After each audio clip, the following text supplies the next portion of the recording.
Elsley. Here. Dobb. Here. Hare. Here. Herman. Here. Hoffman. Here. Newhouse. Here. Let's do the pledge allegiance to the flag. I pledge allegiance to the flag of the United States of America and to the republic for which it stands, one nation, under God, indivisible, with liberty and justice for all. I'm going to make a little change here in the agenda. We have some visitors from FEMA with us tonight. Dave, I think you brought somebody with you too. Would you come up and make a presentation for us?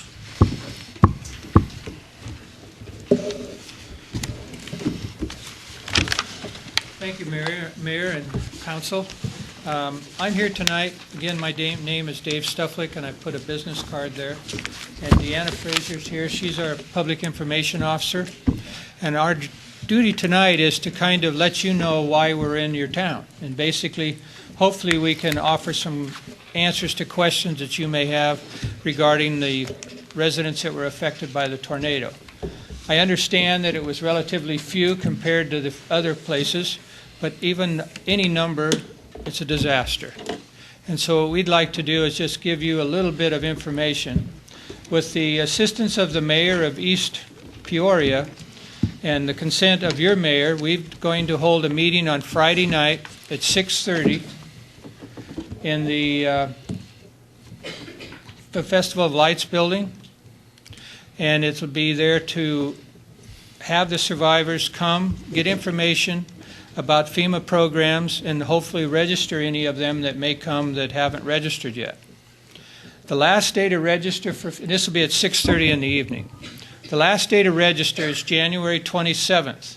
After that, they can no longer register. And we don't want anybody not to have an opportunity to register. If they suspect any damage at all, we recommend that they do in fact register. If they have insurance, they will probably be told that they're going to be disqualified. Well, that's not totally true. They're actually just put on a back burner until they can get a letter from their insurance company indicating what their insurance company will do for them. We're not allowed to duplicate benefits, so we have to wait till the insurance company pays, and we see what's left, and if they can qualify, they may qualify for further assistance from us. But the benefits in registering, even if you only get a little bit of money, the fact that you registered opens up a lot of other programs. There's programs for counseling for both you and your children. There's possibility that if you only have liability insurance on your car and your car was wrecked, that you can have it repaired or replaced. The counseling alone could be very beneficial, especially if you have children that happen to be around when this thing went over. They're traumatized, and there's several of them that right now are still having nightmares in some cities. So we recommend that they take advantage of this. Additionally, many of the families are staying in homes of relatives right now. And that sounds really good, and it'll probably work till after the holidays, but think for a minute how long you'd want to live with some of your relatives. You know, that's not always the best place to be. Well, you can get rental assistance if you qualify, up to 18 months while your home's being repaired. And that's pretty nice. That means the family could begin to start a regular life again. The children will be in a home instead of in maybe spare bedrooms or in the basement. FEMA isn't in the business of disqualifying. We're actually here to try and qualify. And as long as the recovery center's open, which is at 2200 East Washington in East Peoria, we recommend that they use it, especially if they have questions. You are all invited to go down there and take a look at what it's like. It's not extremely busy right now, but we're hoping that we can get these other 500 or 600 people to register. It takes no time at all to register, but if somebody's there with a screen in front of them, I feel much better talking to a person than I do if I'm on the phone or on my computer. This person can then say, well, you sure you mean that response? If you register or fill out the form incorrectly, you could be disqualified. So there's questions in there that are a little bit ambiguous. One, for example, says, will you relocate? Well, not permanently. That's not what that means. That means, will you go somewhere else and live while your house is being rebuilt? But some people say, no, I won't relocate. I want to live in Morton. well, then they'll say, well, then there's nothing we can do for you. Well, you don't totally understand what the question means. So we're hoping that by bringing them right to this location, they'll have all the assistance they'll need there while they can ask these questions. But after they've registered and the process goes on, this is going to be a marathon, not a sprint. The sprint was the quick disaster. It came and it went. Now the marathon goes till probably summer, quite frankly. And that's going to be, people will be on the very, very bad moods as this thing drags on. And especially when it comes to coming to your meetings. You have a very small number, so maybe it won't be that way. But in some cities, it's just the honeymoon's over, and they become a little bit testy as this thing goes on. They get mad at FEMA, they get mad at their insurance companies, anybody that's controlling their life, but they're not used to having that happen. So it's a tough situation. I put a card there. Please call me if you have any questions at all. And you can reach me 7 days a week, 24 hours a day. And I'm running around here mostly in Tazewell County, so I'd be happy to answer your questions. Thank you, Mayor. Dave, would you take questions from the trustees now? Absolutely. Have you got something to say? Yeah, I've got hours of the facility there on 2200 East Washington. 8 to 7, 7 days a week. Now that'll change. It goes on. It'll probably get a day off here. Then eventually the state will determine it's time to close it. Okay. Do you If have it's any landmarks of that address? What are you guys next to? So if we tell people. It's a big red building that looks like a barn. Okay. You can't. I flew right by it, but now we got signs on yellow, kind of waving signs that say FEMA. But it's a huge red building.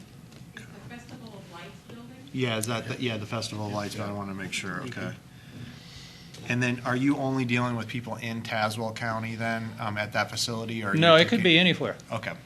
But most people have, like, there's other recovery centers, but for this side of the state, for Tazewell and Woodward, this is the one. Okay. Woodford. Have you been in contact with the Morton families that were affected? No, I have not, and basically, that's what we're kind of here tonight for, and that's why Deanna's in the media so much, is trying to get people.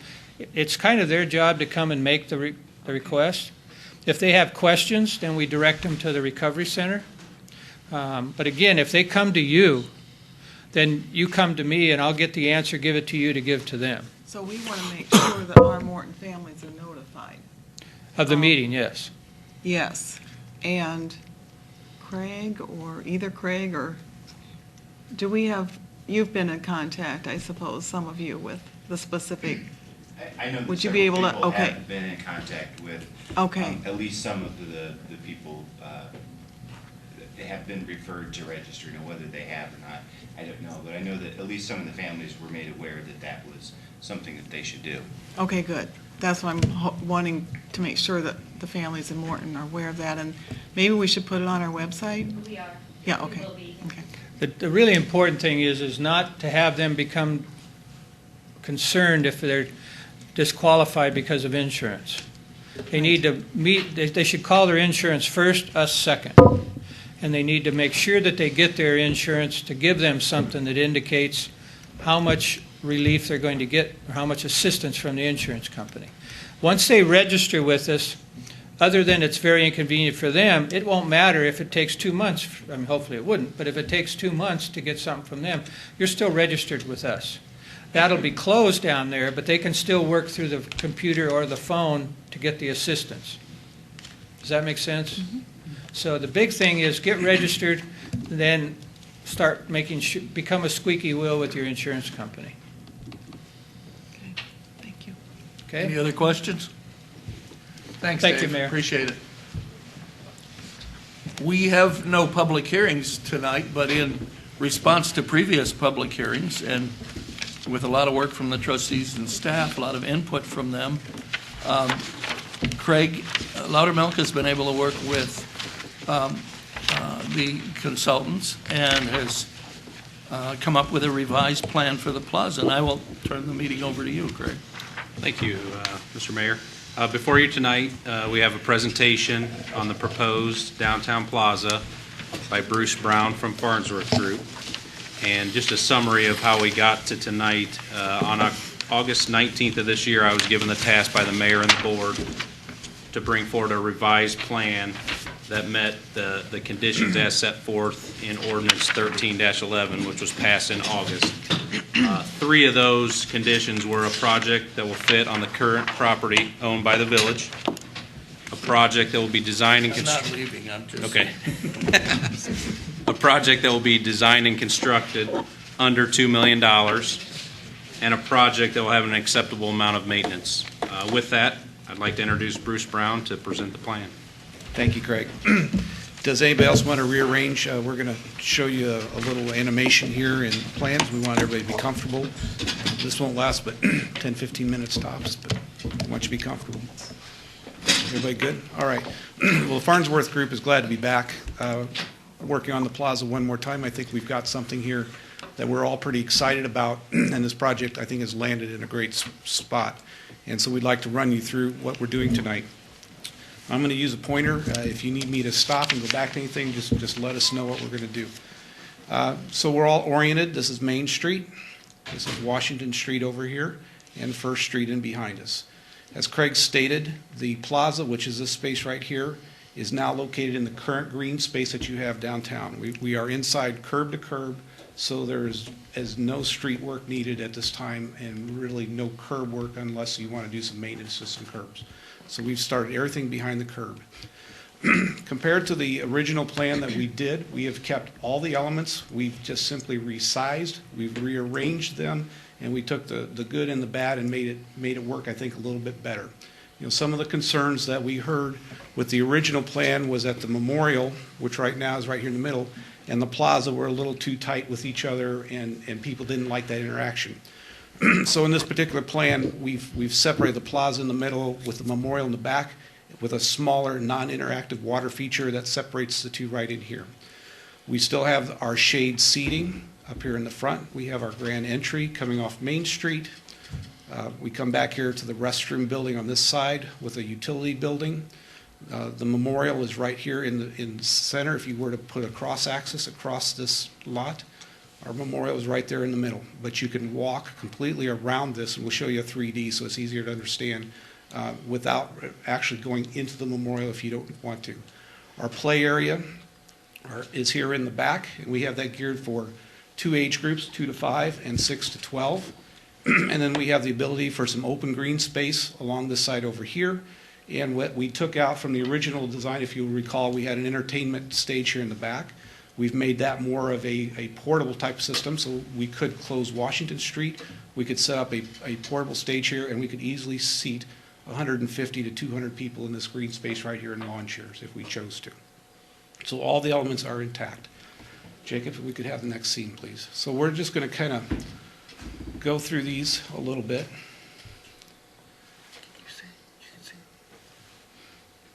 So here we are on Main Street, and just as we did before, we have the columns that we're trying to show a similar look to the entry signs that are coming into town. We have the overhead sign announcing your entry to this, and the plaza is directly in behind this. We'll also note we'll be replacing sidewalks along the front, and the sidewalks on all 3 sides of the plaza are 10 feet wide. So we have plenty of room for bikes, people walking. We can interact with people around quite well. If we could go to the next scene, please. So as we move into the plaza, just like we had before, we have the cantilevered shade sails over the top. These are 12 by 12, just like they were in the original plan. The only difference being in the original plan we had 6 per side. Now we have 5 per side, given the size of the space that we have. Underneath, we have a 10-foot sidewalk here so people can easily move through the space, and we have another 10 feet here for tables and chairs. Tables and chairs and furniture final details will be determined as you get into construction drawings, whether they're permanent, bolt down, move around. Those are all details. We've budgeted for some nice furniture, and we'll work through those details once the project starts to move forward. There are seat walls on both sides, which means if there were no furniture here for whatever reason, the time of year, but people wanted to sit down, you could sit on all of these walls. And behind each one of these shade sails, we'll have power available. So if you wanted to use that for arts and crafts or events or vendors, we'll have power along the back of those for everybody to use. Next scene, please, Jacob. So the plaza, which is really the heart of what we're doing, is right here in the middle. And we have that surrounded by seat walls on all sides and some low landscape. Our goal, though, even though we're showing a lot of landscape, we're showing a more mature landscape, is we want to keep those open views. So when our police force or fire, anybody is coming by, you have clear views into this space at all times, and you can see what's going on. With the lights up, the plaza itself is right here. We can comfortably put about 20 tables. If you put 4-foot diameter tables and 4 chairs, we can comfortably put that in there. We could probably stuff in more if we want to, but that's 100 people sitting at tables and chairs without even touching the walls that go around it, so we can hold some nice events in that. As with the last plan, we have an axis going through the middle, and you can see here in the back, our water feature is right here, and right behind it of the backdrop will be the memorial behind it with the flags going above. Next slide, please, Jacob.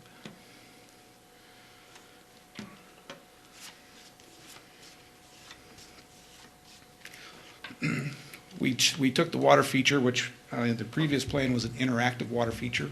This is now a non-interactive water feature. It doesn't mean you can't touch it. The water feature itself is about 3 feet tall. We're going to have probably 5 jets of water coming up behind it with a small pool there, and then the water will be cascading down the front into a pondless base. So the only exposed water is the water here in the top. We will configure that in such a way that we can still light that at night. So if you're on Main Street looking through the space toward the memorial, we'll still have some lighted water jumping around in there. And depending on how our budget goes, we'll put whatever controls that are necessary on that water for timers. We can turn it off, shut it off, play with it different times of the day, have it do different things at scheduled events. But we're going to keep it much simpler than what we had before. The important part that I want to point out from the design is if you're sitting here in the plaza, we wanted to create sort of that white noise separation from the plaza area to the memorial behind it. And so it helps you kind of get off the road a little bit. It doesn't make the road noise go away, but we start to make that feel along those lines. The materials in the water feature itself will be reflective of the materials in the walls here and most of the materials back here in the memorial as well. Next, please. The memorial is still the heart of the center of the plaza, which is right here. We've gone back to the design that we did several years ago before the plaza project came along that we started here at Birchwood Park with the veterans. We have the 5 columns representing each of the major services with their adjoining flags behind them, and then they are centered on this centerpiece, which is the American flag. The actual memorial of the names inscribed of those that are fallen will be right here in the centerpiece. And knowing that the veterans have already started some fundraising, we have the ability, they have 3 different size granite pavers. They have the 12 by 12s, which we can use on these stripes coming into the center. They have a series of 8 by 8s, which we can use around the outside. And then what we couldn't really model very well is these insets here will be the 4 by 8 pavers. So we have plenty of room for pavers. If they sell more than we anticipate for those spaces, we have all this space in front. We can enlarge that as needed down the road, so we have flexibility with that. We will be using mostly granite in this area for long-term maintenance, but we will also incorporate some of the stone and concrete features from the other walls back here as well, so that they all start to read together. We have a reoccurrence of materials along the way. The original plan, we used 30-foot flags. We've dropped that to 20-foot flags. Given the size, that also helps us with our maintenance, as we can buy 3 by 5 flags instead of 4 by 6. There's a pretty substantial difference in cost between those 2 sizes of flags along the way. I'll also mention all these flags will be uplit, as well as the trees up in the plaza. Our goal with the lighting is to see the result of the light, not the source of the light. So we will be using high-end fixtures, but fixtures that are buried, and we see more. We want that reflecting off the trees, reflecting off the flags, so you have that nice feeling as you walk into it. Next scene, please.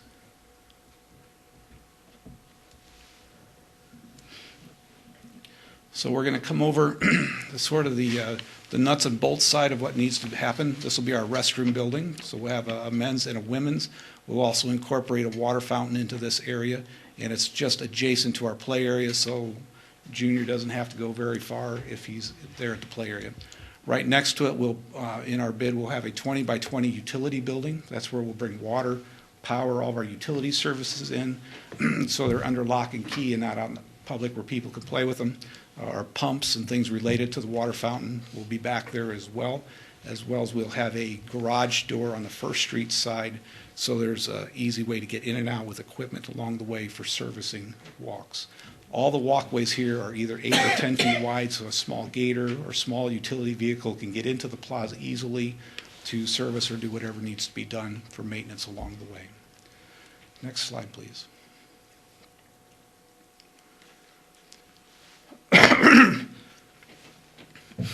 Our play area in the back really consists of 2 areas. This first one here is what we call our 2 to 5-year-old area. We will do a custom pumpkin type of slide and then pumpkin steppers in here. The surfacing will all be per the National Playground Safety Standards. The sidewalk coming through here, even though it'll be concrete, will probably be rubber coated, so again, we'll have no issues with safety and fall zones with kids working through here. I'll also note as you watch as we go through the rest of the playground, we have an 8-foot wide band of landscape around the whole outside. We're trying to do a couple of things here. We want to create a space for the kids that's unique to them, and we're trying to limit where people come in and out of this space as well along the way. If we go ahead to the next slide, please.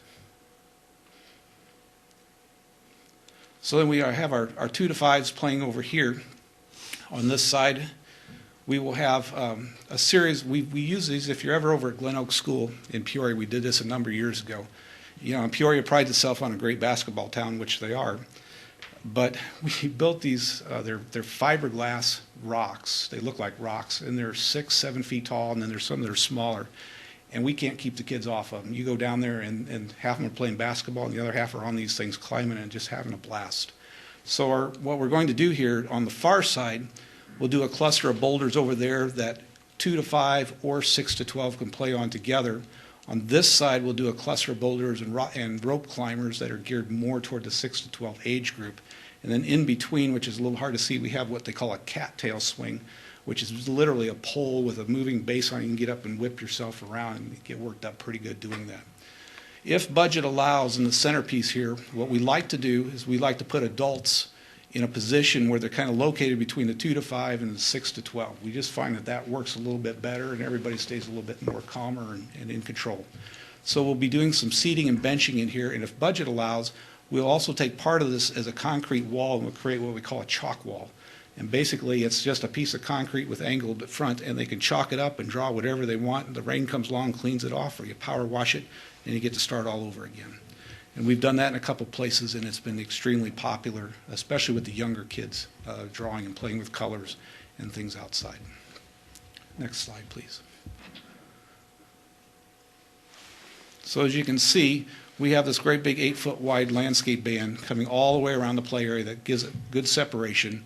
We're going to use trees in between all the flags here at the memorial, and we'll have another row of trees coming around here. So we really wanted to pay very careful attention that when you're looking down through Main Street, coming through this axis, that the memorial is really what our terminal view is. So the trees help to screen that. Not to mention these trees back here help provide the shade that we want to have over the playground long term for the kids. Granted, it will take the trees a while to grow, but to try to shade an entire playground is very expensive and very difficult to do. So we're planning for the future. This is our open green space along the side here. We can easily put portable stages in this area. Depending on how we set that up, we can leave utilities and power, whatever is needed along here if we need to have that available for people to use along there. There are the 10-foot wide sidewalks all along the edges. We showed just some indications, but there's bike parking here. We have bike parking back here by the building as well. We can expand those, and I suspect we will expand those considerably before it's all said and done, especially when we know how the trail is going to be coming through this area and where it's appropriate to put those along the way. I'll also note in the original design we used a lot of different types of paving. We're going to keep this simple. All the white you see is really just standard concrete paving, and then where you saw the color along the way, That'll be just a colored concrete. We're going to stay away from the pavers other than the pavers that are being used for the memorial itself. Next slide, please. So as we start to come downtown, and if we're all familiar with the Dairy Queen, we have this pushed out enough so that even when you're in this part of the downtown, you begin to catch, your eye begins to catch this that's going down there. And we think it's really important that it wasn't shifted back off the road and it sticks out there. And one of the more reasons to use the shade sails because it provides that color and that punch. We also like the fact that the shade sails allow some light to come through so it's not dark and dingy underneath, growing a lot of bird nests and things like that. There will still be maintenance, and each one of those shade sails will have lights underneath, downlights, so there's lighting throughout that at all times as well. Next scene, please. So we'll just take you back up in the air a little bit. And of course, we're still along Main Street right here, but you can begin to see how it fits into the block. We have kind of a unique shape along the way. And Jacob, if we could just take it back to the very first slide with the plan view.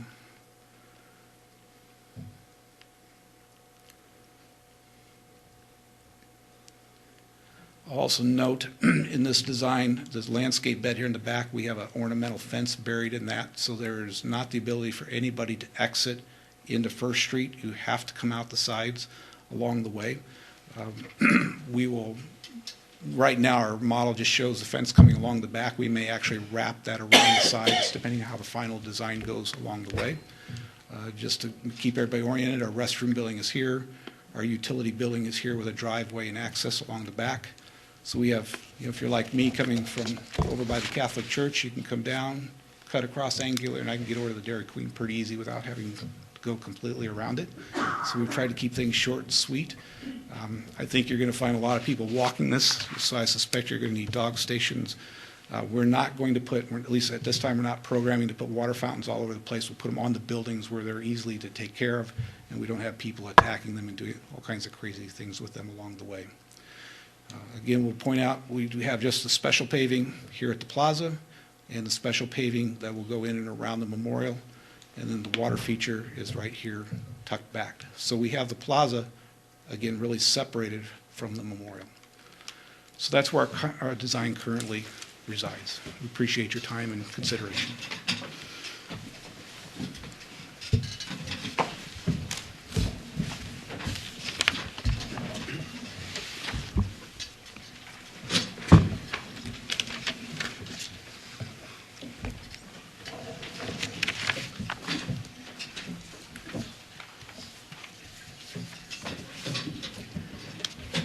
Thank you, guys. At this point in the meeting, we invite public comment. Is there anyone here who would like to comment on this project? I see Brad stirring.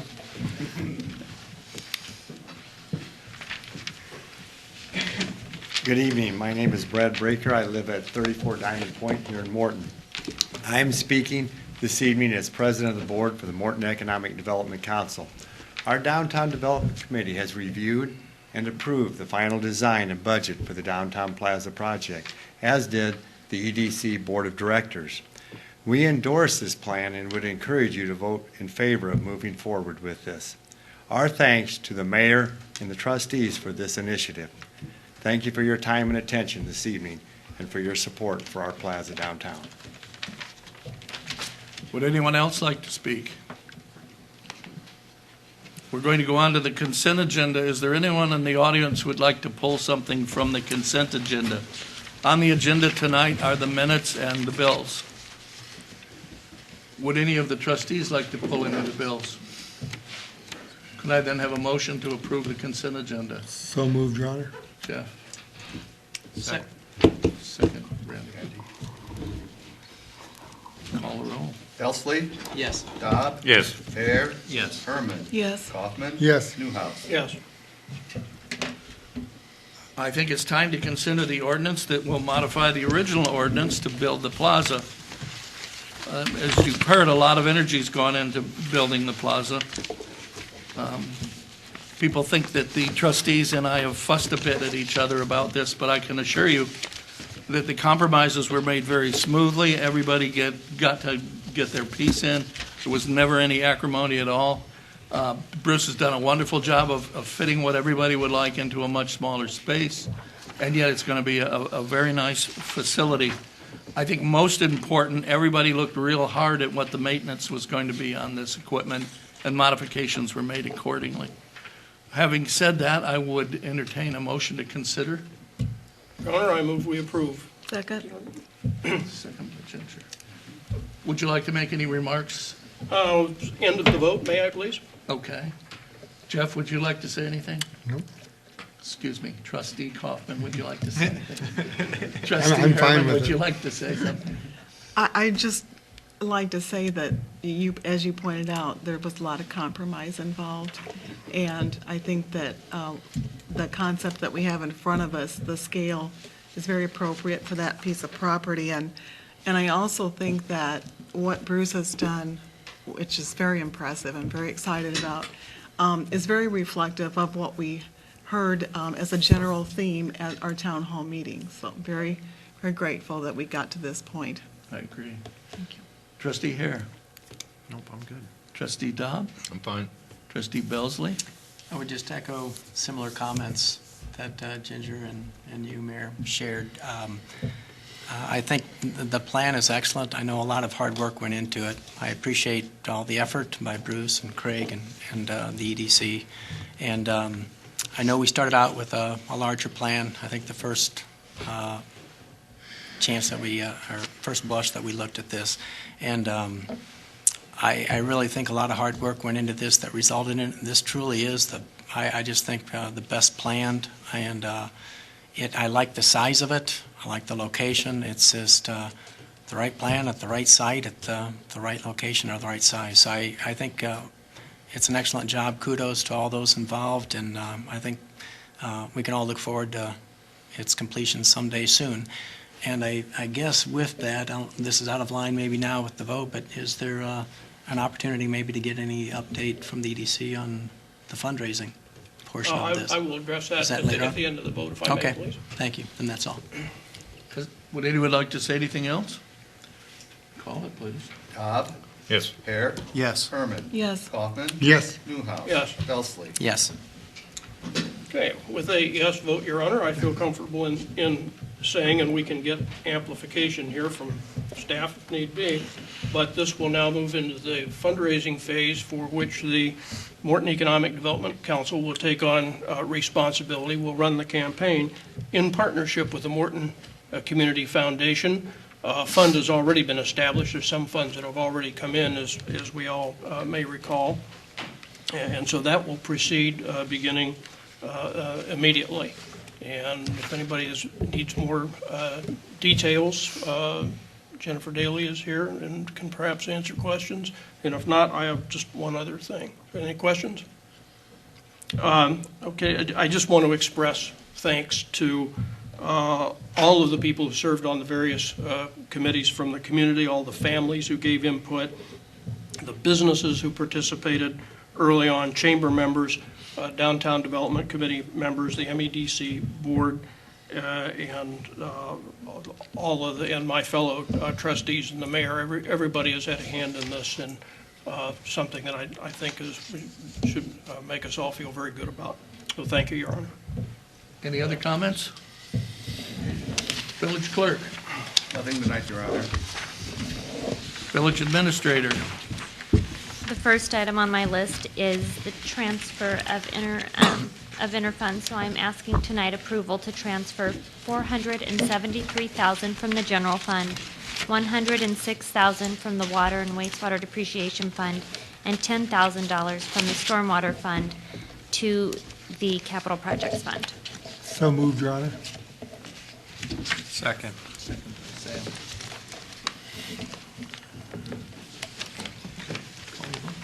Hare? Yes. Herman? Yes. Kaufman? Yes. Newhouse? Yes. Belsley? Yes. Yes. The second item on my list is I'm asking approval tonight for ordinance number 13-23, an ordinance for the levy and assessment of taxes for the fiscal year beginning May 1st, 2013, and ending April 30th, 2014. for the most part, we levy these taxes to cover pensions, whether it be police, fire, or the public works, or, I'm sorry, the people that are paid from the general fund for their pensions. I would like to note that the funds, such as the gas, water, stormwater, and water fund, they cover their own. Essentially, the gas sales, the water sales that we make, they're covering their pensions through that. Then we also take the remainder and we try to cover the salaries such as paramedics and police. Those services are of great value to our community, but they don't necessarily bring in money. So that's what we use some of this tax levy for. So move approval, Your Honor. Second? Second. Second by Randy.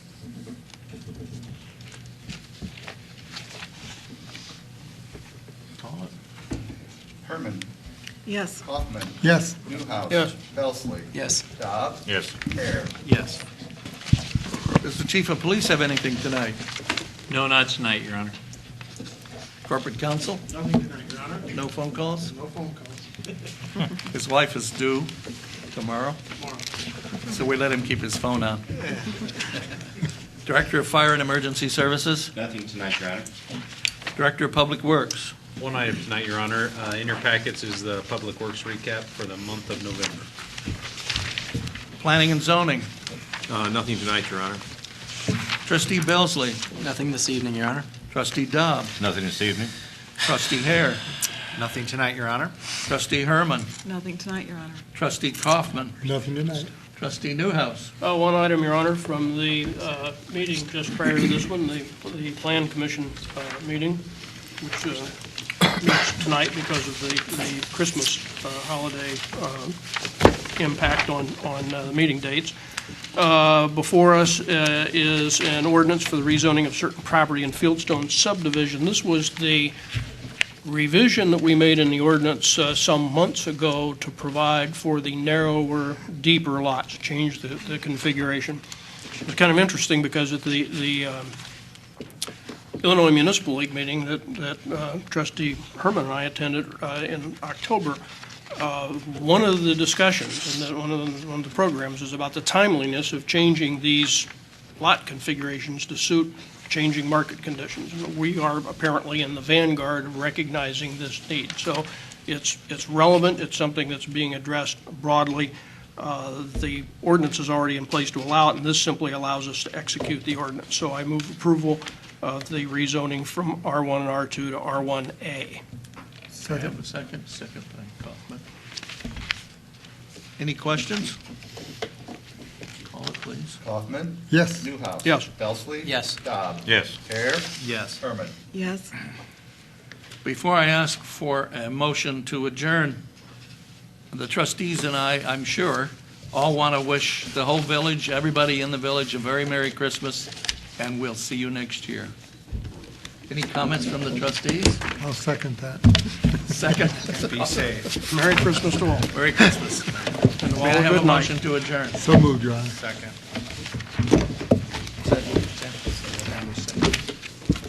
All in favor? Aye. Aye.